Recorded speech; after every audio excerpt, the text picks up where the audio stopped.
नमस्कार। आज हम देख रहे हैं 2025 के कुछ नए बजट स्मार्टफोन्स को। हमारे पास एक खरीदारी गाइड है और उसमें कुछ दिलचस्प बातें हैं कम कीमत वाले फोन्स के बारे में।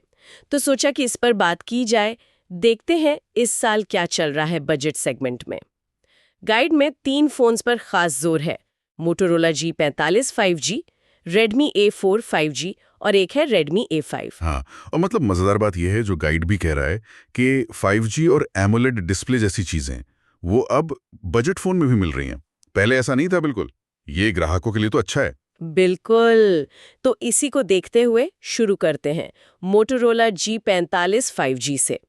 कीमत इसकी है करीब 10,999 रुपए हम्म। और इसमें मिलता है 6.5 inch FHD plus 90 hertz LCD screen, 6 GB RAM, 128 GB storage और 5000 mAh बैटरी। गाइड का कहना है कि रोज के इस्तेमाल के लिए परफॉर्मेंस ठीक है, भरोसेमंद है। कैमरा थोड़ा बेसिक है, हाँ। हाँ, ये थोड़ा मतलब संतुलित सा विकल्प लगता है जिन्हें बस एक ठीक ठाक 5G फोन चाहिए सामान्य इस्तेमाल के लिए। स्क्रीन साइज अच्छा है, 90 हर्ट्ज रिफ्रेश रेट भी ठीक है, स्क्रोलिंग वगैरह स्मूथ लगेगी। लेकिन वही बात, करीब 11,000 में LCD स्क्रीन।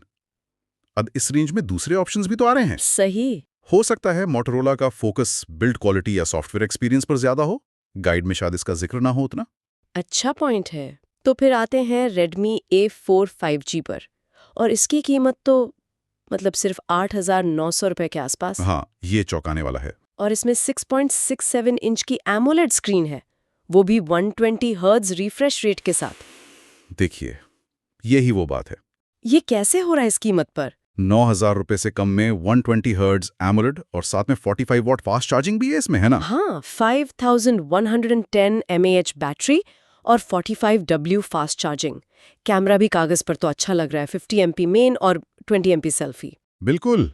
एमोलेड स्क्रीन का मजा ही अलग है। सिर्फ गेमिंग नहीं, रोज की एप्स में भी सब मक्खन जैसा लगता है। और 45 वॉट चार्जिंग मतलब फोन जल्दी चार्ज हो जाएगा। लेकिन हाँ, एक चीज सोचने वाली है। रेडमी के बजट फोन्स में कभी-कभी वो सॉफ्टवेयर में एड्स या थोड़े बग्स की शिकायतें आती हैं। अच्छा। गाइड शायद इन पर उतना ध्यान ना दें, पर असल इस्तेमाल में ये चीजें दिखती हैं। तो कहीं इस बढ़िया डिस्प्ले के चक्कर में कहीं और कटौती तो नहीं? ये तो इस्तेमाल करने पर ही पता चलेगा। खैर, लिस्ट में सबसे सस्ता भी है एक रेडमी A5, दाम सिर्फ 6,500 के करीब। हाँ, ये तो एकदम एंट्री लेवल हो गया। इसमें 6.5 inch LCD screen, 4 GB RAM, 64 GB storage और 5000 mAh बैटरी। गाइड कहता है सोशल मीडिया, कॉलिंग, बेसिक कामों के लिए ठीक है। बिल्कुल। ये उनके लिए है जिनका बजट बहुत टाइट है और ज़रूरतें एकदम बुनियादी हैं। एक काम चलाओ स्मार्टफोन चाहिए बस। बैटरी भी दिन भर चल जानी चाहिए इसकी। तो ये तो हो गए एकदम शुरुआती बजट वाले फोन। पर गाइड थोड़ा आगे भी देखता है कि अगर कोई थोड़ा ज्यादा खर्च करे तो। जैसे एक नाम है नथिंग CMF Phone 2 Pro। अच्छा, CMF वाला। हाँ, कीमत लगभग 18,999।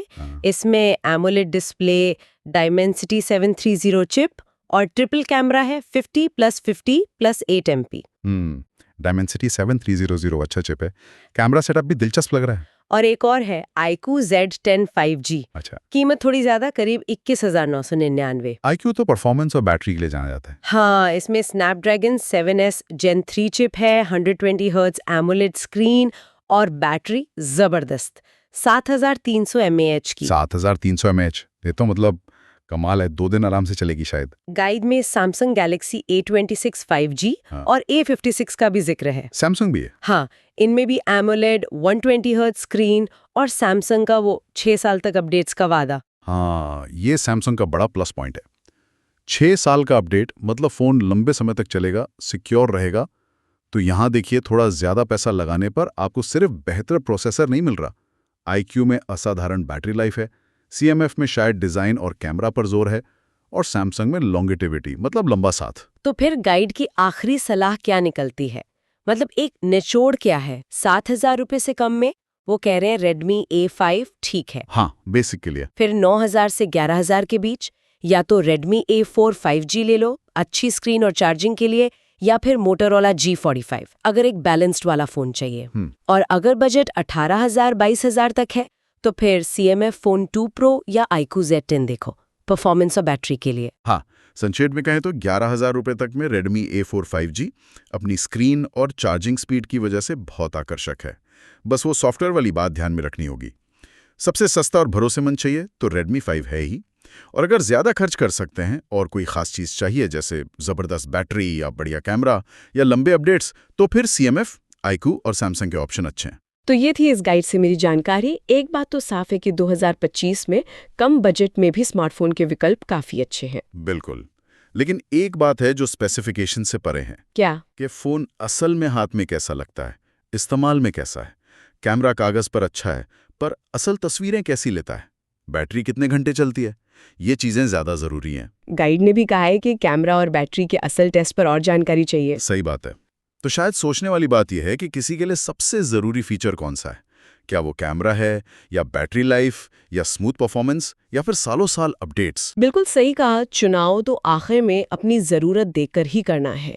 इसी विचार के साथ आज की ये बातचीत यहीं ख़त्म करते हैं।